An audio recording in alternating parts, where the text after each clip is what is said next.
नमस्कार, मैं हूं अंकुश मिश्रा। क्या एलियंस रियल में एग्जिस्ट करते हैं या फिर केवल एक कॉन्स्पिरेसी है?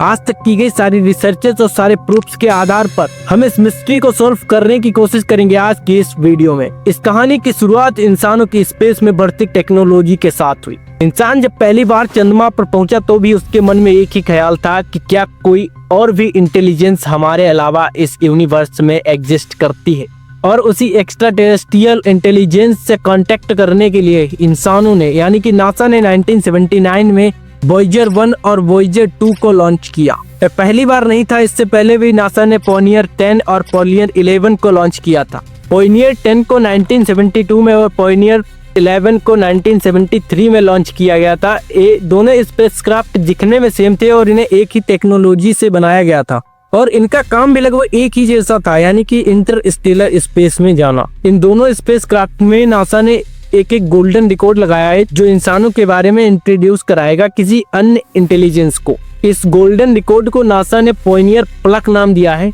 इस गोल्डन रिकॉर्ड में हमारे सोलर सिस्टम की पोजीशन, अर्थ की पोजीशन, मेल एंड फीमेल का एक फोटो ड्रॉ किया गया है और इसमें हाइड्रोजन के संक्रामक अणुओं का भी चित्र बनाया गया है जो बताता है कि कैसे हमारी ह्यूमन लाइफ अर्थ पे एग्जिस्ट करती है। इसे समझना इंसानों के लिए तो बहुत आसान है, लेकिन अब एलियंस का तो मुझे पता नहीं कि इसे समझ पाएंगे या नहीं। पायनियर 10 पहला स्पेसक्राफ्ट है सोलर सिस्टम से बाहर जाने वाला। पायनियर 10 ने ही स्पेस में रेडिएशन और मैग्नेटिक फील्ड की खोज की है, यानी कि आउटर रीजन में। आउटर रीजन हमारे सोलर सिस्टम का सबसे लास्ट पॉइंट होता है जो कि इंटरस्टेलर स्पेस के पास में होता है। अगर आपको इंटरस्टेलर स्पेस भी नहीं पता क्या होता है तो ऐसे समझिए हमारी गैलेक्सी को दो हिस्सों में बांटा गया है, एक तो हीलियोस्फीयर और दूसरा इंटरस्टेलर स्पेस। यानी कि इंटरस्टेलर स्पेस वो हिस्सा होता है जो हमारे सोलर सिस्टम से बाहर होता है। हीलियोस्फीयर वो हिस्सा है हमारे सोलर सिस्टम का, यानी कि जहां तक सन की एनर्जी पहुंचती है और सन का मास जो प्रोड्यूस करता है सन, उसका अनुभव होता रहता है।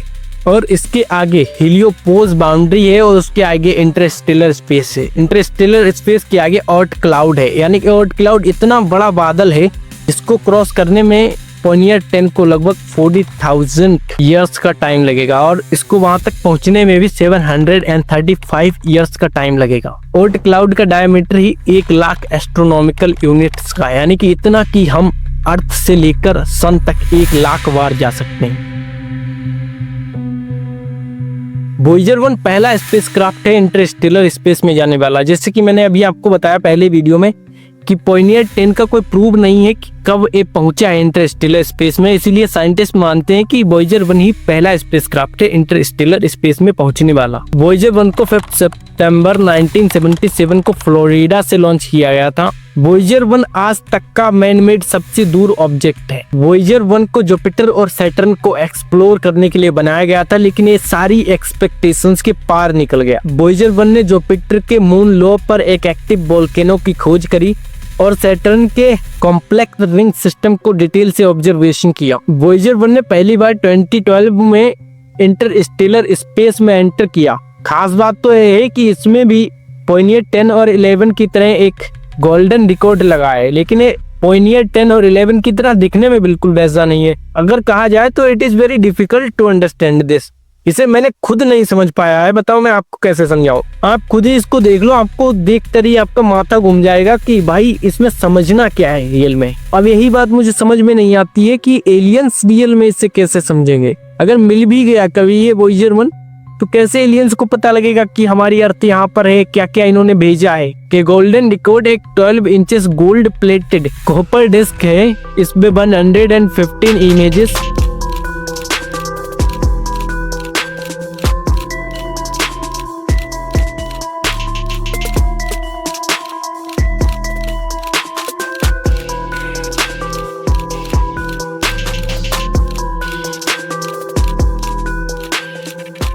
55 लैंग्वेजेस की greeting, sounds, natural sound and human voice जैसी चीजें स्टोर करी गई हैं। इसमें साउंड्स किसी पेन ड्राइव या SD कार्ड में नहीं सेव है, बल्कि इनको फोनोटोग्राफ में सेव किया गया है। अगर एलियंस को इन साउंड्स को सुनना भी है तो उन्हें पहले फोनोटोग्राफ चलाना आना चाहिए। फोनोटोग्राफ को पहले गोल गोल घुमाया जाता है। इसमें आवाज को रिकॉर्ड करने के लिए और उसके बाद इसे सुनने के लिए इसी प्रोसेस को रिवर्स डायरेक्शन में रन किया जाता है। वॉयेजर 1 को 20,000 ऑफ ईयर्स का टाइम लगेगा अर्थ क्लाउड को क्रॉस करने में, और 40,000 ऑफ ईयर्स के बाद एक क्राइल्स 445 स्टार के पास से गुजरेगा। अगर कोई इंटेलिजेंस वहां पर हुई तो वो इसको ट्रेस करेगी और जरूर इंसानों से कांटेक्ट करने की कोशिश करेगी, लेकिन इस पूरे प्रोसेस में कुछ सालों का समय नहीं बल्कि लाखों सालों का समय लगने वाला है।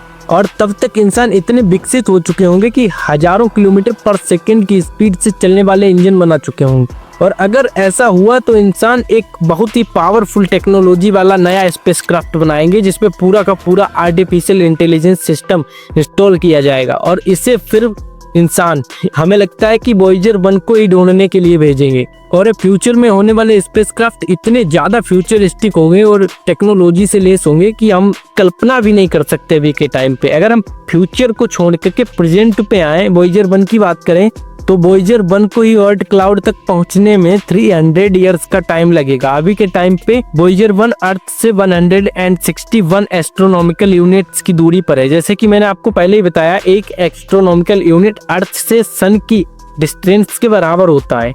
यानी कि इस हिसाब से देखा जाए तो वॉयेजर 1 लगभग 2500 करोड़ किलोमीटर दूर है आज हमारी पृथ्वी से। अगर वॉयेजर 1 में लगाए गए मेजर इंस्ट्रूमेंट्स को देखा जाए तो इसमें plasma wave detector, cosmic rays detector, magnetometer और लो एनर्जी पार्टिकल्स डिटेक्टर जैसे इंस्ट्रूमेंट्स लगाए गए हैं। इसमें इलेक्ट्रिसिटी सप्लाई करने के लिए आरटीजी सिस्टम लगा है जो प्लूटोनियम 238 पर वर्क करता है। जब वॉयेजर 1 लॉन्च हुआ था तो यह आरटीजी सिस्टम 470 वोल्ट्स की इलेक्ट्रिसिटी सप्लाई करता था, लेकिन अब सिर्फ 220 वोल्ट्स के आसपास ही इलेक्ट्रिसिटी सप्लाई करता है। नासा ने वॉयेजर 1 को पावर डाउन स्टेज में लगा दिया है।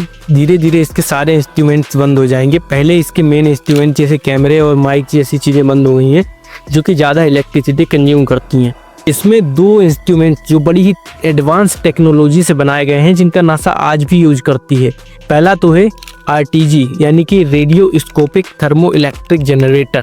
इसमें 3 जनरेटर लगाए गए हैं इलेक्ट्रिसिटी सप्लाई करने के लिए। और दूसरा है 3.7 मीटर का हाई गेन एंटीना जो इस वॉयेजर 1 स्पेसक्राफ्ट को अर्थ से कांटेक्ट करने में मदद करता है। अगर ये एंटीना ना लगा हो तो बिलियंस ऑफ किलोमीटर से कभी भी अर्थ से कनेक्ट नहीं कर पाएगा। वॉयेजर 1 को करने का कारण ये था कि स्पेस में एक बड़ा ही स्पेशल सेलेस्ट्रियल होने वाला था जो कि वापस दोबारा 175 सालों बाद ही आता है। इसमें जुपिटर, सैटर्न, नेपच्यून और यूरेनस का एक अलाइनमेंट बनने वाला था जो एक सीधी रेखा में आते हैं।